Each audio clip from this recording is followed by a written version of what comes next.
Welcome to the biochemist. कैसे हैं आप सब? कैसा चल रहा है? बढ़िया, मजेदार।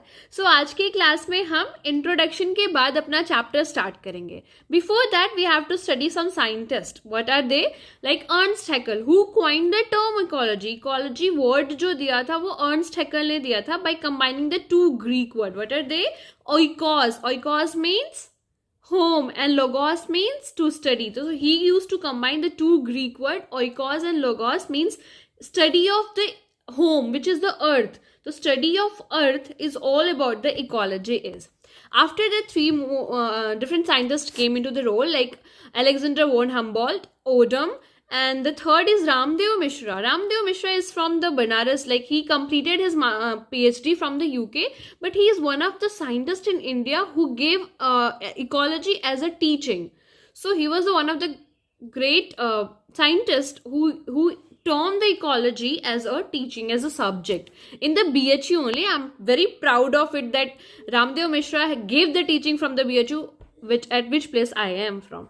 So it's a very much proud moment for me. He have been awarded from a lot of awards after he gave the ecology as a subject. उसके बाद ही बहुत सारे ऐसे उनको अवार्ड्स मिले थे। उसके बाद सस्टेनेबल डेवलपमेंट पे काम हुआ था और बहुत सी ऐसी चीज़ें हुई थी। आपके एनसीईआरटी में ये सब कुछ मेंशन है।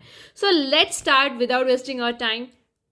तो हमने ये देखा कि father of ecology Alexander von Humboldt है, but father of the Indian ecology is Ramdev Misra because he has contributed a lot of in the field of ecology to us. So basically, what is ecology? Ecology is the branch of science in which we study about the relationship among the organism and their physical as well as their biological environment. What does it mean? कि जो organism होता है ना, उसका interaction, उसका relationship बाकी उसके आसपास जो बायोटिक और अबायोटिक कंपोनेंट है उसके साथ उसका इंटरेक्शन कैसा है और वो क्या शो करता है. What does that mean? मुझे कुछ समझ नहीं आया. आगे बढ़ते हैं, आपको धीरे धीरे बहुत सी चीज़ें समझ में आएंगी. जो आपके आसपास जो पेड़ हैं, पौधे हैं, आप उससे कार्बन डाइऑक्साइड, ऑक्सीजन का एक्सचेंज कर रहे हो. रिवर से आप पानी ले रहे हो. बहुत सी ऐसी चीज़ें हैं जो अबायोटिक बायोटिक कंपोनेंट आपके साथ इंटरेक्शन शो कर रही हैं in your day to day life also. So ecology में आप यहाँ देखोगे, ये जो आपको सेल से लेके ऑर्गेनिज्म तक है, this is the basic biology. What does it mean? That group of cell make the tissue, group of tissue make the organ, after that organ system, and it completely form a organism.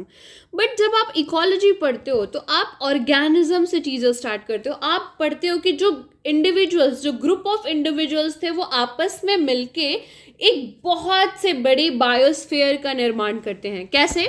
जो organisms हैं, group of organisms मिलके क्या बनाएगा? Population. Afterward it will form what? Community.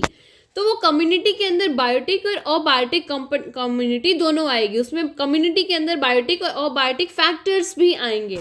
उसके बाद वो ecosystem का formation करेगा, then the biome, and then ultimately it will form the biosphere. So the study of biology. आपका यहाँ पे एक बहुत बड़ा कंसेप्ट आ रहा है कि जब भी आप बायो पढ़ते हो आपके दिमाग में एक क्वेश्चन आना चाहिए. कोई भी कंसेप्ट, अगर आपका दिमाग बहुत क्यूरियस होना चाहिए. What does it mean? हम लास्ट क्लास में भी डिस्कस कर चुके हैं. ये बहुत ही इंटरेस्टिंग होने वाला है. कैसे? कि जब आप बायोलॉजी या फिर साइंस पढ़ते हो तो आपके दिमाग में ये क्वेश्चन आना चाहिए कि ये चीज़ क्या है, कैसे है और क्यों है. All these things should be in your mind to it will increase your curiosity of the subject. तो जब भी आप इकोलॉजी पढ़ो, आप ये चीज़ दिमाग में रख के पढ़ो कि ये जो भी हो रहा है ये क्यों हो रहा है और कैसे हो रहा है. What is the reason behind it and why is that happening. हमारा फर्स्ट चैप्टर है ऑर्गेनिज्म एंड इन्वायरमेंट. क्या होता है organism? Organism is the basic unit of ecology. मैंने बोला कि सेल से लेके till the organism is what? Biology. But what after that? It will hold the ecology. तो जब आपका ऑर्गेनिज्म होता है, बहुत सारे ऑर्गन सिस्टम मिलके आपको जो एक इंडिविजुअल ऑर्गेनिज्म का फॉर्मेशन करते हैं, वो वही ऑर्गेनिज्म आपका आगे जाके बायोम का फॉर्मेशन करेगा. तो बेसिक यूनिट, इकोलॉजी का बेसिक यूनिट आप क्या पढ़ोगे? Organism. So organism is the basic unit of the ecology. At the organism level, बहुत छोटा सा एक बहुत इंपॉर्टेंट कंसेप्ट है कि जब आप एक ऑर्गेनिज्म के लेवल पे पढ़ रहे हो, ना कि पॉपुलेशन ना कि कम्युनिटी के लेवल पे, जब आप एक ऑर्गेनिज्म के लेवल पे चीज़ों को पढ़ रहे हो तो आप उसको कहोगे physiological ecology. What it will teach you, it will show you, it will explain that how the organism adjust to their environment. it will show you कि एक organism, एक individual जब वो अपने environment में रह रहा है तो वो एक दूसरे से कैसे interact कर रहा है, वो किसी environment में खुद को कैसे adapt करा रहा है, वहाँ adapt करके how they are managing, how they are able to survive, grow as well as reproduce. so वो अपने environment में रह के सक्सेसफुली कैसे रिप्रोड्यूस करा पा रहा है, उस ऑर्गेनिज्म का ये अडेप्टेशन है. And that adaptation, all these roles come into the physiological ecology. So organism, हम इस धरती पे उस ऑर्गेनिज्म को सबसे ज़्यादा सक्सेस मानते हैं किसे, जो रिप्रोड्यूस कर सकता है. आप बहुत से ऐसे साइंटिस्ट आएंगे जो इन चीज़ों को ही मद्देनजर रख के आपको आगे कंटिन्यू कराएंगे. What they say that organism which naturally interbreed among themselves and produce the fertile offsprings constitute a population. वो पॉपुलेशन का फॉर्मेशन वो ऑर्गेनिज्म करते हैं जो आपस में इंटरब्रेड करके एक नए पॉपुलेशन, एक नए ग्रुप ऑफ इंडिविजुअल्स को जन्म दे, और वो ग्रुप ऑफ ऑर्गेनिज्म और individuals forming a population. Then what is community. Population समझ में आ गया कि ग्रुप ऑफ ऑर्गेनिजम्स होते हैं, ये कुछ ऑर्गेनिजम्स है, ये एक पॉपुलेशन, ये कुछ ऑर्गेनिजम्स है, ये एक दूसरा पॉपुलेशन. ये दोनों आपस में जब मिल जाएंगे they will form a community. So community is nothing but the assemblage of population including all the species around it. Then after that a biome. मैं धीरे धीरे चीज़ों को इंट्रोड्यूस करा रही हूँ, एक टर्म्स इंट्रोड्यूस करा रही हूँ ताकि आप जब चैप्टर को आगे पढ़ो तो it will be easy for you. So what is biome. Biome is a large unit consisting of vegetable, it include the flora and fauna of that place.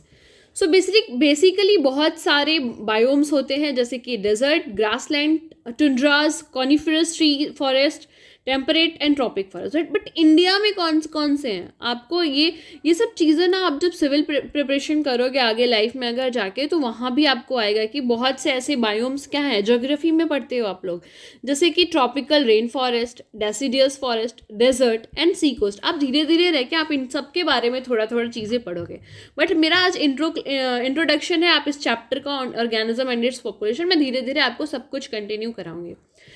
Then what is environment. Environment के अंदर दो चीज़ें होती हैं, biotic भी होती है और अबायोटिक होती हैं. What is the difference between biotic and abiotic.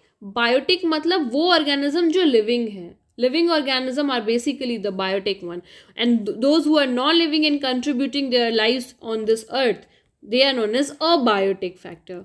So ये दोनों बायोटिक एंड अबायोटिक दोनों ही हमारे लाइफ को चलाने में, काम करने में बहुत सारा रोल करते हैं. For example water is biotic और abiotic. It is abiotic. Soil what it is abiotic.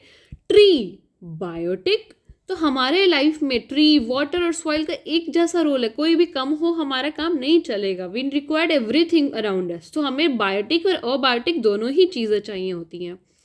Next is movement of earth around the sun will cause the annual seasonal variation as well as variation in the temperature. आपका जो ये earth है ना, ये अर्थ इस सन के चारों तरफ ऐसे घूमता रहता है. जब ये रोटेट कर रहा हो, जब अपने इस एक्लिप्रिसली रूट पे जब ये रोटेट कर रहा होता है, उस टाइम पे इसका इफेक्ट पड़ता है इन्वायरमेंट पे. इन्वायरमेंट कैसा होगा, हॉट होगा, कोल्ड होगा, ड्राई होगा, क्या होगा, इस बात का इफेक्ट पड़ेगा कि अर्थ का पोजीशन कहाँ है. राइट, सोलर सिस्टम पे जब आप पढ़े हो, आप ज्योग्राफी पढ़ के आए हो यहाँ तक, तो वहाँ पे आपने देखा होगा कि अगर मान लो ये सन है, सन और ये अर्थ है. For example this is the sun, this is the earth. तो जो ये सन का जो डायरेक्ट रेज जा रही है, इस वाले एरिया में तो बहुत हॉट होगा. This temperature will be very hot. तो ये इक्वेटर होता है, और जितना आप सन से दूर जाओगे, ये जो रेज यहाँ पे आएंगी, यहाँ पे कोल्डनेस होगा. दिस इज द आपका पोलर रीजन जहाँ पे ठंड बहुत ज़्यादा पड़ती है. तो आपको कुछ बायोम्स हैं जो आपको यहाँ पे ध्यान रखना है. What are they are nothing but what. See, आपको ये चार्ट पेपर बहुत, ये जो ग्राफ है ये बहुत इंपॉर्टेंटली याद करना है. इसमें आप देखोगे कि प्रेसिपिटेशन और टेम्परेचर के बीच में आपका ये ग्राफ दिया हुआ है. How can you define that. जो आपका आर्कटिक एंड अल्पाइन टुंड्रा है, इसका देखो प्रेसिपिटेशन जो है ये बहुत ही कम है, इसका टेम्परेचर भी बहुत कम है। तो दिस इज़ द एरिया जहाँ पे क्या होगा, बहुत कोल्ड होगा। लेकिन जो डेजर्ट है वहाँ प्रेसिपिटेशन भी कम है, ड्राइनेस है, बहुत ज़्यादा बारिश का कुछ ऐसा नहीं है, लेकिन टेम्परेचर भी क्या है, बहुत ज़्यादा है। जो ट्रॉपिकल रेन फॉरेस्ट होते हैं, जो आप पढ़े होंगे, एवरग्रीन फॉरेस्ट जिसको हम लंग्स ऑफ द प्लैनेट बोलते हैं, उसका देखो ये टेम्परेचर तो ज़्यादा है ही, लेकिन उसके साथ साथ रेन भी बहुत ज़्यादा है। बारिश होने की वजह से वहाँ के प्लांट्स सदैव हरे भरे होते हैं, इसलिए हम उनको क्या बोलते हैं, ट्रॉपिकल एवरग्रीन फॉरेस्ट। तो दिस इज द ग्राफ। आपको ये लोकेशन याद होगा, आपके एग्जाम में ये ABCD करके ऐसे पूछेगा, and you must know what are they. So basically the key elements which lead to the variation in the physical and the chemical condition of the different habitat include the biotic and abiotic factors. Biotic can be the pathogens, parasite, predator, competitor, or biotic can be the temperature, water, light, soil. All these are the things. In the next chapter, we will continue our study from the biotic and abiotic factors, what are their roles in our life and what are they impacting in the ecology. So that's it for today. Enjoy your life. Have a fun.